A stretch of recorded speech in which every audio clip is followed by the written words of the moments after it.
Nutrición Imperfecta con Marta Mármol.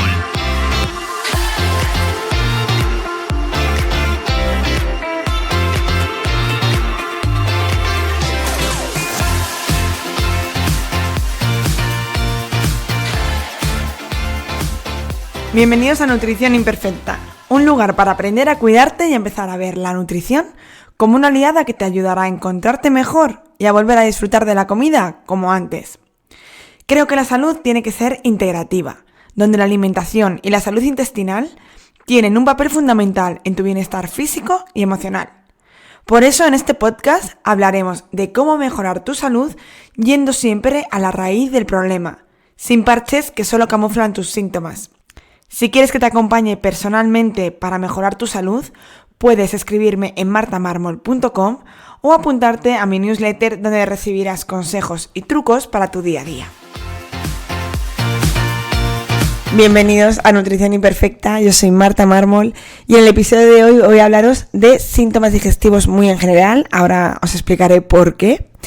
Sé que he hablado en muchos episodios sobre algunos síntomas digestivos en concreto o problemas digestivos, como puede ser la infección por Helicobacter pylori, de la que tenéis un episodio, y creo que en un futuro haré otro porque es uno de los más escuchados y que más dudas surgen.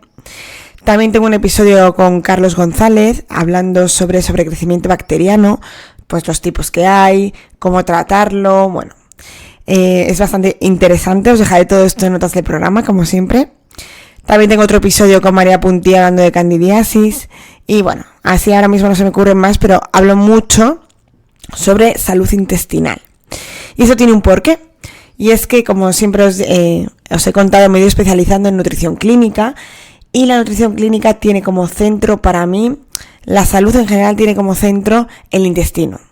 Y es que el intestino es el origen de muchas de las patologías más comunes y más frecuentes en la actualidad, como pueden ser las enfermedades autoinmunes, por ejemplo, que se sabe que tiene un origen intestinal, como muchos de los problemas hormonales, que también están muy relacionados con el intestino, pero luego ya directamente con problemas digestivos que vemos claramente, pues dolor de estómago, hinchazón abdominal, diarreas, estreñimiento, inflamación intestinal, con diferentes síntomas.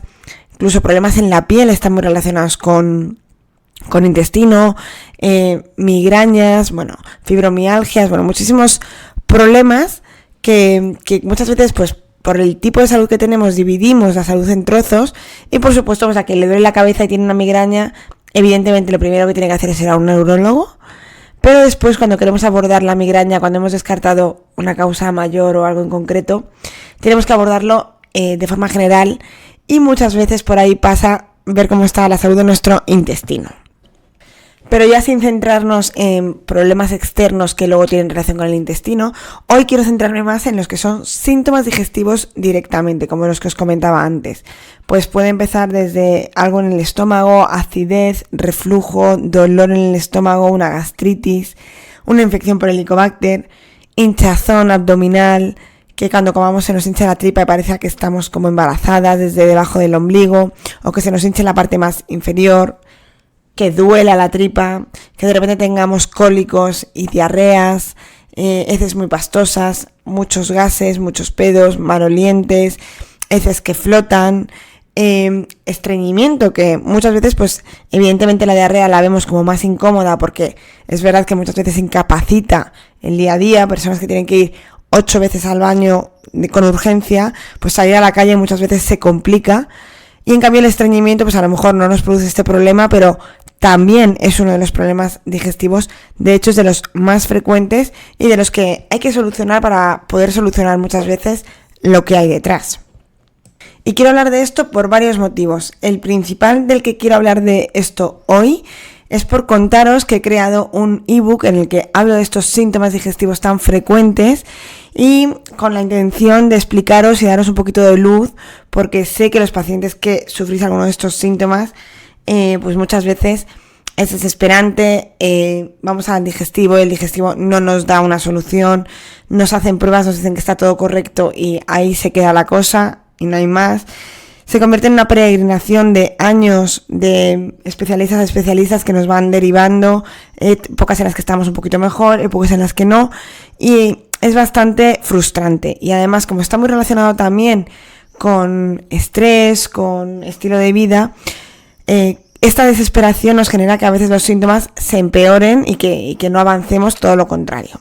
Por eso he hecho un ebook gratuito que os podéis descargar en martamarmol.com. Esto os lo explicaré bien al final del episodio porque no quiero ahora centrarme en esto, pero he querido centrarme en estos síntomas digestivos tan frecuentes que yo digo que son la nueva epidemia. Porque si os fijáis, alrededor alguien que tiene algún problema digestivo.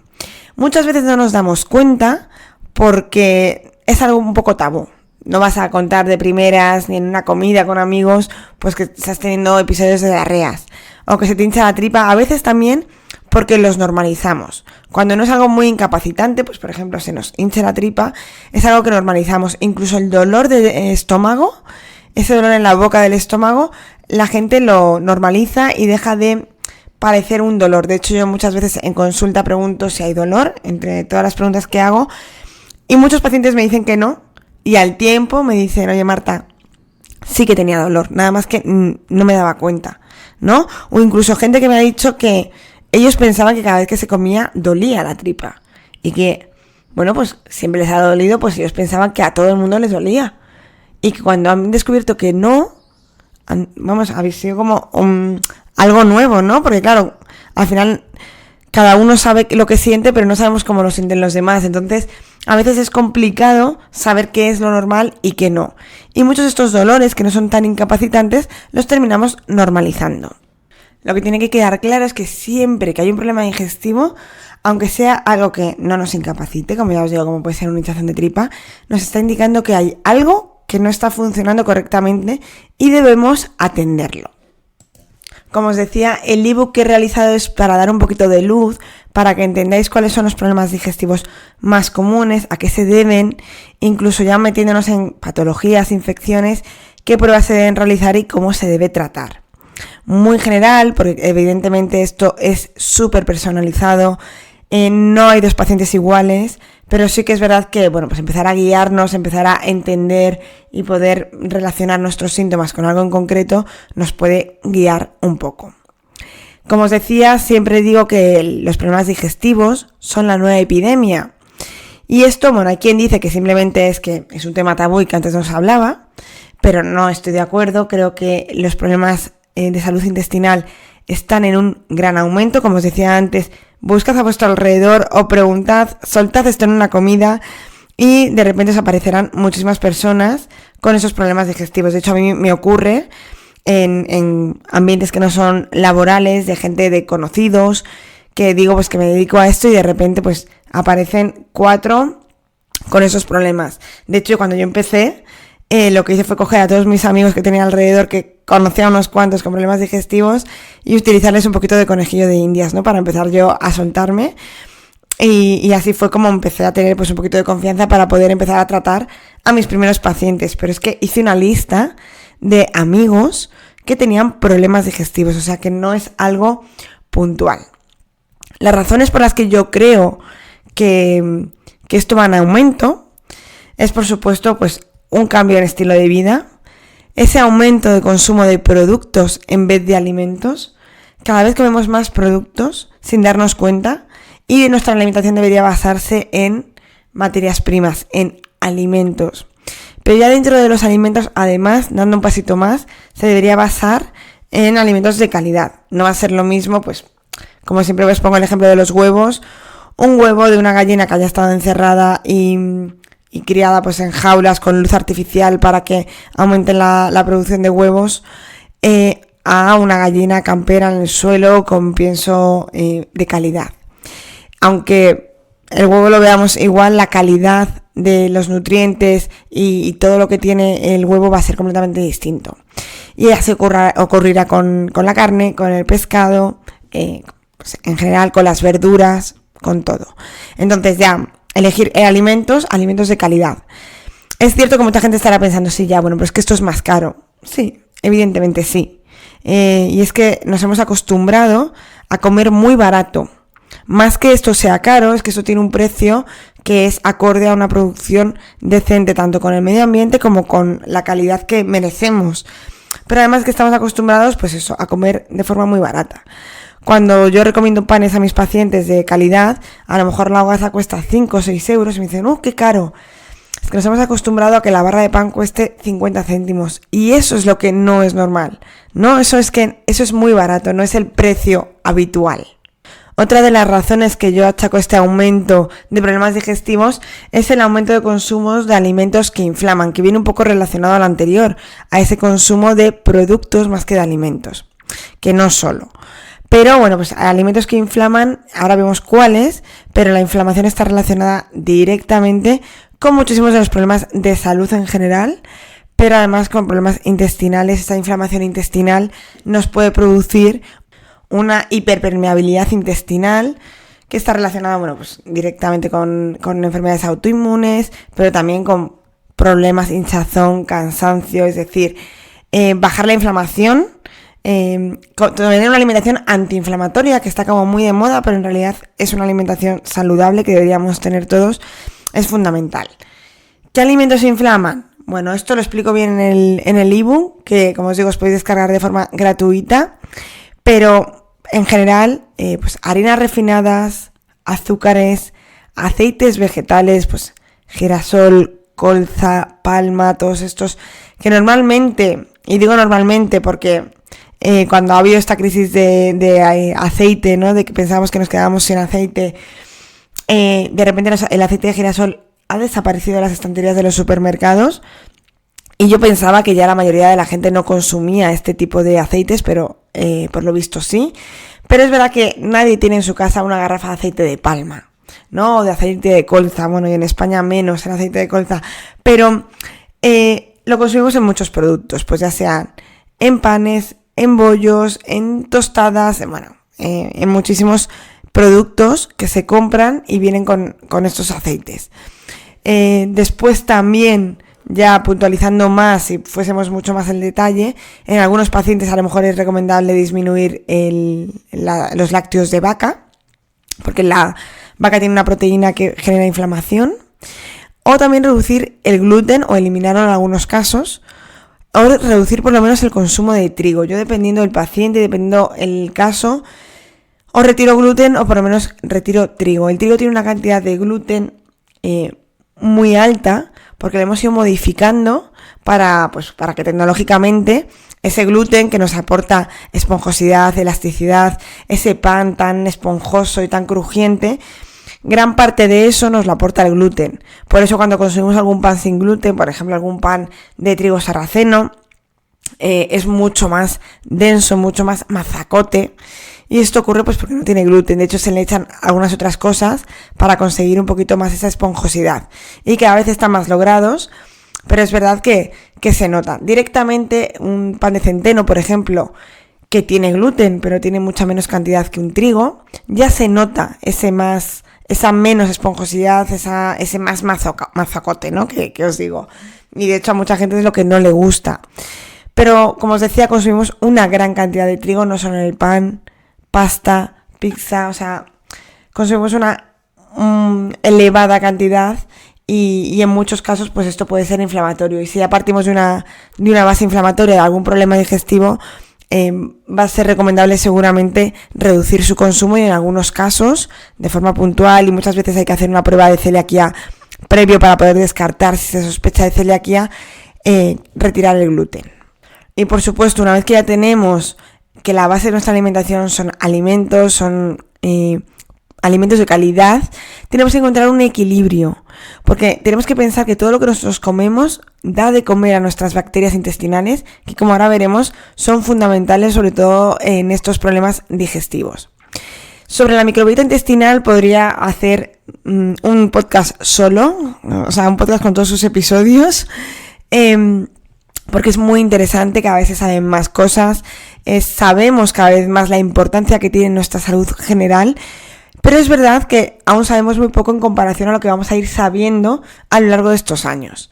Las técnicas actuales nos están permitiendo conocer mucho más de lo que hay ahí dentro que antes no sabíamos, pero nos falta también pues relacionar primero lo que hay con lo que genera, es decir, pues tener este tipo de bacterias ha aumentado, genera este tipo de síntomas o es beneficioso por esto, pero en muchas ocasiones nos falta también saber cómo modularlo nosotros a través ya sea de hábitos, ya sea de suplementación, de alimentación o de medicamentos. Entonces, todo esto aún está un poquito en pañales, pero sabemos la importancia de tener una gran diversidad de microbiota intestinal. Es decir, cuanta más variedad haya en nuestro intestino, mejor. Y además esa capa de moco lleno de bacterias nos sirve como protección, es nuestra primera barrera cada vez que entra algo y además se encuentra el sistema inmune ahí. Por lo tanto, tener una buena calidad y conservar bien, cuidar nuestra microbiota, darle de comer, que sabemos que necesita fibra a partir de frutas, verduras, antioxidantes, darle todo esto. Almidón resistente, que tenéis un episodio sobre esto, que os explico qué es el almidón resistente, cómo conseguirlo, todo esto es fundamental para tener esa diversidad en la microbiota y que pues nos haga esa función de protección y evitar muchos de los síntomas digestivos de los que estamos hablando, que se producen por una poca diversidad o por un desequilibrio, una disbiosis en esta microbiota. Pero evidentemente no solo la alimentación es la causa, o mejor dicho, una mala alimentación es la causa de estos problemas de aumento de síntomas digestivos, también el exceso o el mal uso de algunos medicamentos, como pueden ser sobre todo inhibidores de la bomba de protones, pues el típico omeprazol, lansoprazol, lo que hacen es inhibir la producción de ácido en el estómago y muchos de estos síntomas se inician con una hipocloridria, con una poca cantidad de ácido en el estómago. Entonces, pues el consumo de estos medicamentos, sobre todo de forma crónica, porque sí que tienen utilidad a veces de forma puntual, pues por ejemplo cuando tenemos una úlcera gástrica, durante un tiempo sí que viene bien, o en el tratamiento de Helicobacter pylori muchas veces viene en el protocolo viene con omeprazol, pero es durante un tiempo. Utilizarlos de forma crónica como los usa un gran porcentaje de la población, pues no es bueno y deriva en muchos problemas, como os decía antes, intestinales, pero luego otros que aparentemente no son intestinales, pero sí que son de salud y que van muy relacionados. También un consumo muy alto de antibióticos, pues por infecciones de orina de repetición es muy habitual en mujeres, o por tener siempre infecciones pues de anginas. Esta gente que consume antibióticos de forma muy recurrente, pues evidentemente los antibióticos son muy buenos porque se han salvado muchas vidas, pero un mal uso de antibióticos y no utilizar unos probióticos de forma adecuada de forma posterior o durante, también puede ser causa pues de esa pérdida de diversidad en el intestino de las bacterias, porque evidentemente con el antibiótico matamos las bacterias de la infección que queramos, pero también se pierde diversidad en el intestino. Entonces esta pérdida de bacterias pues también puede estar muy relacionada con problemas digestivos. Y luego también, por ejemplo, el uso abusivo y mal hecho de antiinflamatorios, como puede ser el ibuprofeno, el desquetoprofeno, todos estos mal consumidos, mal tomados, pueden generar un daño en la mucosa gástrica y por lo tanto pues generar una hipocloridria, una gastritis y como consecuencia pues todo lo que viene a continuación. Y no podemos olvidar uno de los factores que más influye, más que la alimentación, y os lo digo yo como nutricionista, que a mí me encantaría que la nutrición arreglase todo, pero evidentemente no lo hace y tenemos que saber las limitaciones que tiene. O sea, una alimentación es fundamental y es necesaria, pero no podemos curar enfermedades o solucionar todo a través de la alimentación. Y esto que os decía es el estrés. Cada vez es más conocida la relación que hay entre estrés y salud intestinal, y salud en general, pero como hablamos de intestino ahora mismo, pues salud digestiva. El nervio vago, que tenéis un episodio específico sobre el nervio vago, es ese nervio que conecta de forma bidireccional, es decir, desde el cerebro hacia vísceras, en este caso intestino, y de intestino a cerebro. Por lo tanto, todo lo que ocurre en el intestino va a afectar a cómo nos encontramos, a las emociones, y cómo nos encontramos y las emociones que tenemos va a afectar a cómo está nuestro intestino. pues a nadie le va a sorprender que os diga que vivimos en un mundo muy estresado. O sea, ahora mismo, pues poca gente te puede decir que no tiene estrés. Vivimos con una activación del sistema simpático de forma continua y eso hace que no se active el parasimpático. Esto lo explico muy bien en el episodio del nervio vago. No se activa del todo o no permitimos que se active adecuadamente el sistema parasimpático, que va a ser el encargado sobre todo pues de la digestión, también de otras funciones, por supuesto, de descanso, fertilidad, etcétera. Pero como os decía que estamos hablando de digestión, pues eso, estar siempre en un modo huida, en un modo alerta, estar siempre con el sistema simpático activado, no va a permitir que ocurra de manera adecuada todo el proceso de la digestión y por lo tanto van a empezar a aparecer síntomas digestivos. Así que una de las primeras cosas que tenemos que hacer es gestionar ese estrés, bajar esos niveles de estrés para poder solucionar todo. Si nos centramos en mejorar la alimentación, mejorar el descanso, que ahora es otro de los puntos de los que hablaremos, pero seguimos con unos niveles de estrés muy elevados, seguramente no conseguiremos solucionar, o por lo menos no del todo, estos problemas.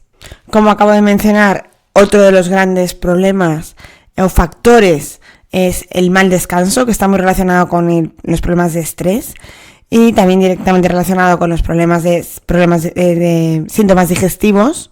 Y por último, que seguramente me deje alguno, pero bueno, estos son los que he destacado en el ebook del que os hablo, que os podéis descargar de forma gratuita, es el comer cada pocas horas.